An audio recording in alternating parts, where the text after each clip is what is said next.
We have a devastating injury update. And for the Boston Celtics, it is not good news.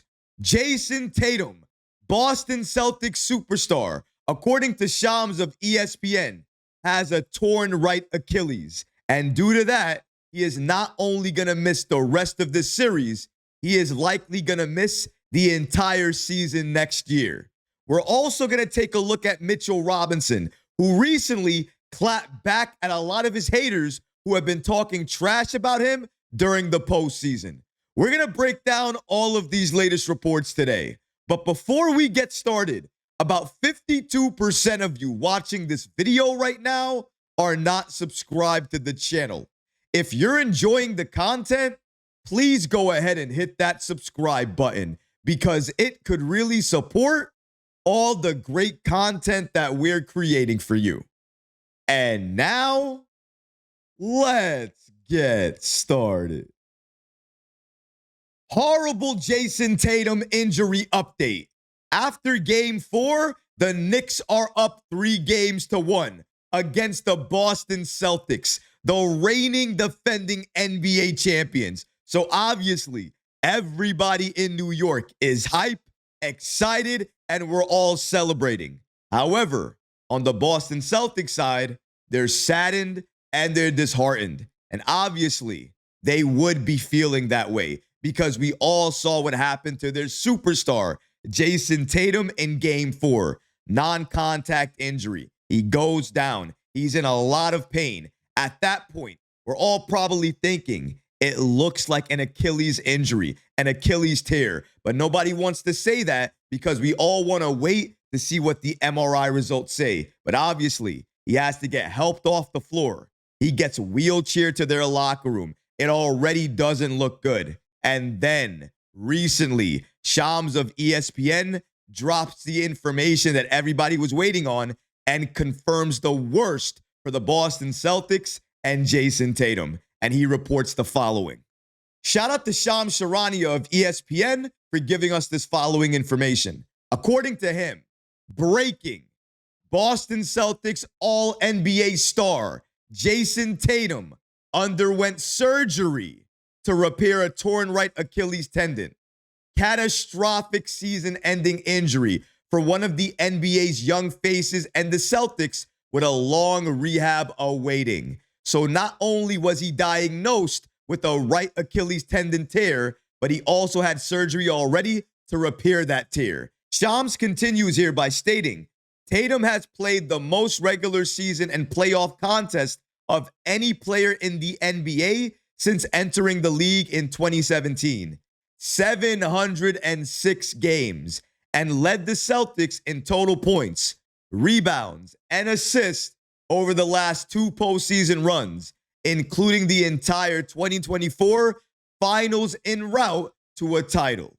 Obviously, this is terrible news for the Boston Celtics. It is a catastrophic injury for them and for Jayson Tatum. But again, even though it is diagnosed as a right Achilles tendon tear, he already had surgery on it. The surgery was successful. And by all doctors and everybody who's looking into the situation, Jayson Tatum should come back fully healthy and back to the same player he always was. So that right there is some good news. But obviously, hearing that he's not going to be part of this series anymore, that he's going to miss all of next year, that is devastating news. And as a Knicks fan, I can assure you, nobody in New York is happy or celebrating Jayson Tatum's injury. Nobody wants that to happen at all. The Knicks, New York in general, we're competitive. We love the competition. We want a battle. We want a war. We want it to go back and forth.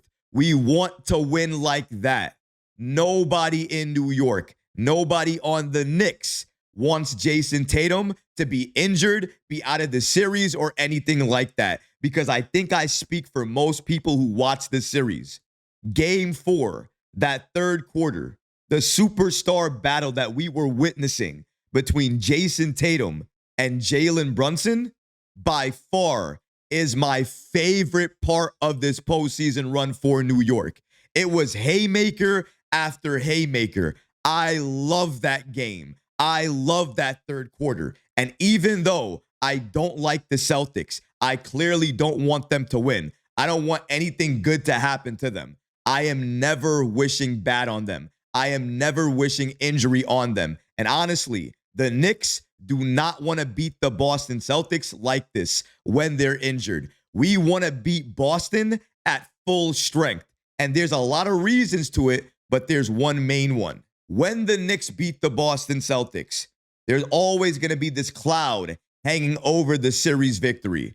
Would the Knicks have beaten the Boston Celtics if Jayson Tatum didn't go down? Now, in my opinion, Game 4, the Knicks already had that game won with or without Jayson Tatum. So I give Game 4 to the Knicks either way. But seeing Jayson Tatum on the floor like that, writhing in pain, seeing these updates from Shams, it is not good news. Nobody is happy. Nobody is excited. Obviously, it's a devastating blow to the Boston Celtics, but it does not mean that they are done. It does not mean that they are out. They have the depth to still make this a series. So the Knicks should not go into Game 5 with some level of confidence because Jayson Tatum is not playing. If anything, they should go into Game 5 even more locked in and focused because this Celtics team might be even more dangerous now, down a man, feel like they're backed into a corner and that they need to respond at home. The Knicks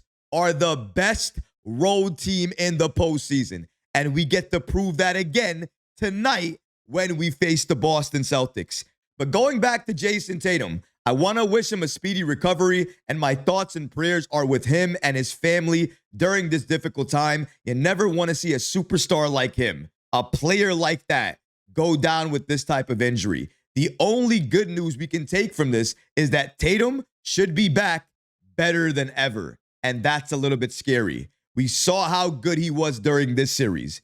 He could come back and be better than we've seen him during this series. That is a scary thought, but I wouldn't expect anything less from a player like Jayson Tatum. However, right now, the Boston Celtics, they're down a man. They're down in this series, and the Knicks tonight have a chance to end this series, put a nail in Boston, and move on to the Eastern Conference Finals, a place that we haven't been in decades. And one of the ways we can get there is from the great play of Mitchell Robinson. Robinson lately, for the Knicks, coming off the bench, has been a force on the boards, blocking shots, his defense, the way he's been switching on players. It has just been amazing. And recently, a couple of days ago, I want to say, he took to social media like he often does. He gave some thanks, but in the thanks, he gave a lot of shots and called out his haters as well, too. Because obviously, during this playoff run, his haters have been very loud. And he's heard them, and he clapped back at them recently in this social media post. Mitchell Robinson said the following on Instagram a few days ago. I know y'all commenting and doing stupid stuff, thinking I really care. I really don't. Y'all know what I care about? This mother effing truck playing basketball and my daughter. Y'all should know me by now. Been here 7 years. Anyway, happy Mother's Day. Yes, he did say this on Mother's Day before he went off in Game 4 for the Knicks. However, you guys did see it. I know y'all commenting and doing stupid stuff. That is a comment and a shot at all of his haters. Now, you might be asking, who are his haters? Who is he talking about? Who is he calling out? Well, I can think of a lot of people, but there is a very loud minority of people talking about his free throws, his free throw arc, Hack-a-Mitch, and all of these different aspects. And yeah, it's frustrating. Yeah, I would love for him to make more of his free throws, but I'm not going to complain about it because I know who the player is. It's Mitchell Robinson. Are we really going to complain about Hack-a-Mitch, something that we've all known about and spoken about at length before? This is not a surprise. Honestly, what's surprising is that everybody continues to talk about it as if it's not going to happen. In my opinion, at least for this series against the Celtics with Joe Mazzulla, I love Hackam Mitch. Why wouldn't you? They are actively fouling the Knicks so they can get into the bonus earlier. You don't like that? I would honestly start Mitchell Robinson, have them waste all their fouls, then sub out Mitchell Robinson, wait for it to go under 2 minutes, bring him back, and then show them that every time you do that, you're just wasting your fouls. Jalen Brunson will live at the line. Karl Anthony Towns, OG Anunoby, they'll live at the line because you're in the bonus so early because you want to foul Mitchell Robinson. I actually agree with Mitchell Robinson. I believe that right now, New York is doing everything in their power to win each and every game in the postseason and try to get to where we all want them to get to, the NBA Finals. Mitchell Robinson, he's a huge part of what we do. He deserves to clap back at all of the haters that have been talking trash about him during this postseason. Whether it is warranted or not, the Knicks are up 3-1 right now on the Boston Celtics. And that is the most important thing. We also need to get our rest, and we do not want this series to extend any further. The Knicks have the perfect opportunity tonight in Game 5 to beat the reigning defending NBA champions, the Boston Celtics, change everything about the postseason, and then make another statement after they win this series by doing something that nobody thought they could do, going all the way to the NBA Finals. But what about you guys? What do you think about this devastating update from Boston Celtics superstar Jayson Tatum and the fact that he had a torn Achilles and he had to get surgery on it, and he's going to miss the rest of this series and likely the rest of next season as well too? Let me know how you feel about this in the comment section below, guys, because honestly, I would love to hear from you. But that's going to do it for this episode. I hope you enjoyed it. And if you did, go ahead and smash that like button, leave a comment below. And of course, guys, please subscribe to the channel. Until next time, Knicks fans, take care of yourself, your families, and each other. Peace and love.